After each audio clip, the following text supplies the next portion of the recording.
Сәлем, қалай? Өзіңмен қазақша АСМР арнасында қайта қауышқаныма өте қуаныштымын. Әдеттегідей барлығын ұмытамыз. Бойдағы бақыт гормондарын, серотонинді белсенді қыламыз. Себебі адам кешке жұмыстан кейін жеке жүйесіне жалпы ауыр стресстік жағдайлардан кейін бір нәрсені есіне түсірсе, өзі жақсы көретін дүниелер туралы ойласа, ол еріксіз тынышталады, жақсы көңіл күйге енеді екен. Сол үшін бүгін мен ойланып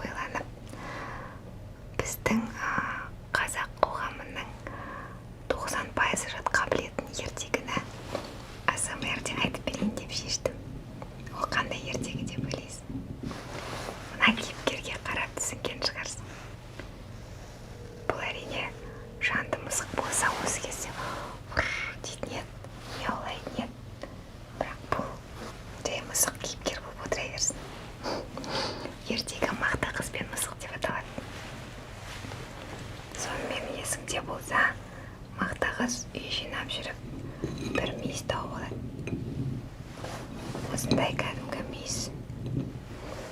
Сірә үйде қонақ болған кезде біреуі түсіп қалған. Оны мақта қыз тауып алғанда мысығымен бөлісіп жеу үшін шақырады. Мысығым. Мысық келмейді, мақта қыз өзі шықпайды. Шамалдан кейін мысық келеді. Мақта қыз мені неге шақырдың дейді. Ол айтады, мен саған енді айтпаймын дейді. Себебі сен шақырған кезде келген жоқсың дейді. Мысық алады да ренжиді, мақта қыздың қатығын төгіп тастайды. Мен бұны төкпей ақ қояйын. Төгіп тастайды. Ал мақта қыз тұрады да мысықтың құйрығын кесіп алады.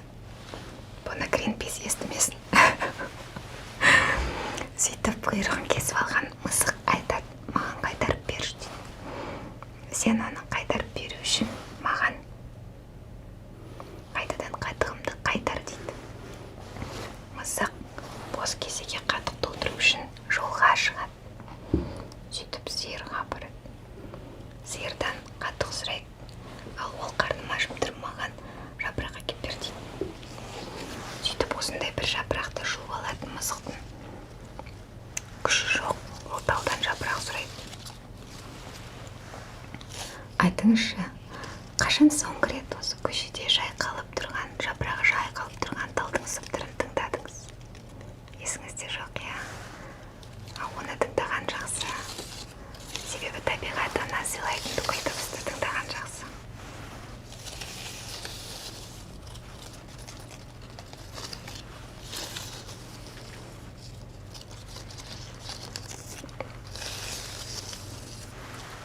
Тіпті тал болмаса үйдегі жайқалып тұрған гүлдің де жапырағын тыңдауға болады.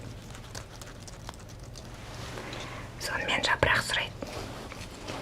Жапырақты бермейді ағаш, себебі ол су сұрайды.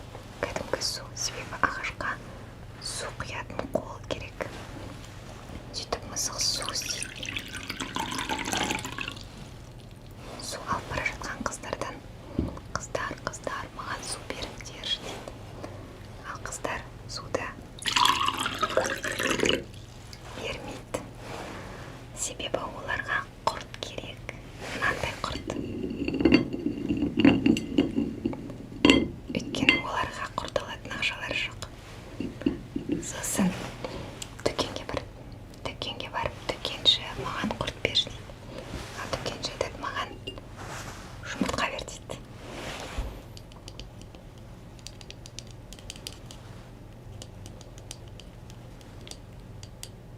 Осылай тексеріп көреді негізі жұмыртқаның балғын немесе мерзім өтіп кеткен. Ол бөлек тақырып. Жұмыртқаны алу үшін ол тауыққа барады. Тауық сәйкесінше не сұрайды? Ол бидай сұрайды.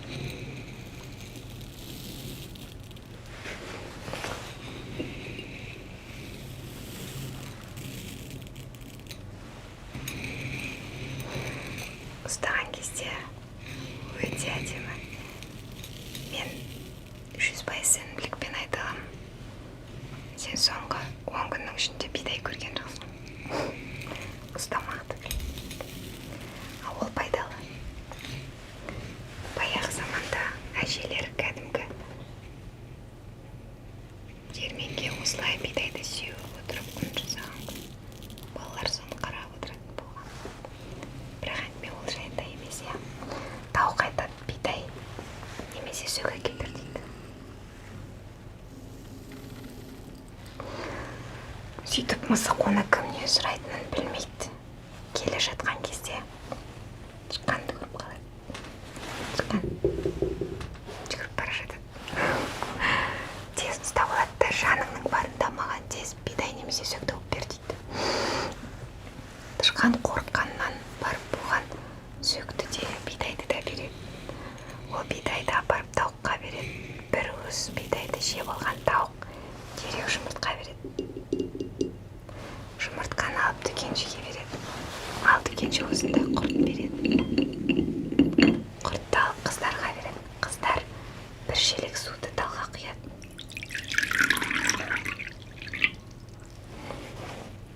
Тал болса жапырағын береді. Оны алып барады да сиырға береді. Сиыр қатық береді. Қатықты мақта қызға береді. Мақта қыз мысықтың құйрығын тағып береді. Солай бәрі өз орнына келеді. Әңгіме не жайлы білесің ба? Әңгіме бумеранг жайлы.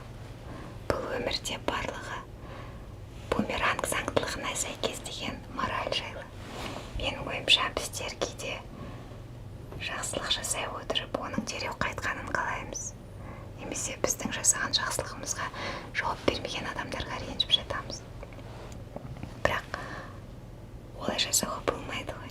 Өйткені біз біреуге мейіз бере отырып, басқа біреуден қатты қалуымыз мүмкін. Образды сөздер әрине.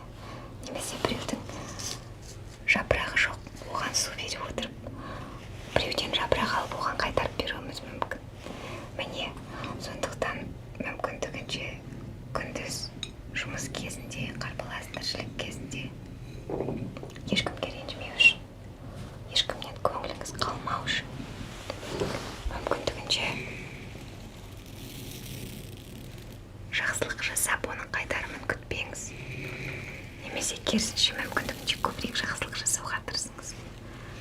Ол адамнан болмаса да басқа біреуден, табиғат анадан жаратқан космос, өзіңіз қалаған кез келген дүниеден ол қайтады деп күтпесеңіз болды.